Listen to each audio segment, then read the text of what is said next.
How to download Zoonomaly Horror Game in Android phone. Hi everyone, this is Rose from Create Login and Delete. Without any further ado, let's dive right into the video.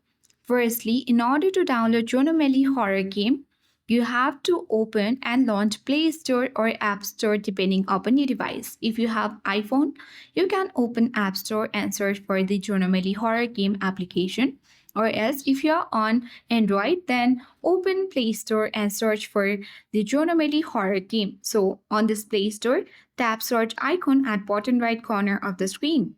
Now tap search apps and games at top of the screen and type in Zoonomaly Horror Game.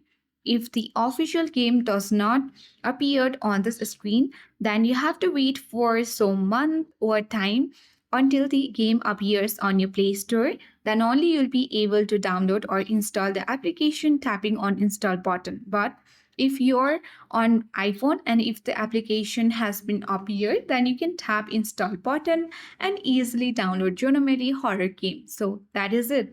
I hope this information was helpful. If you are new to our channel, then like and subscribe for more tech and tips videos.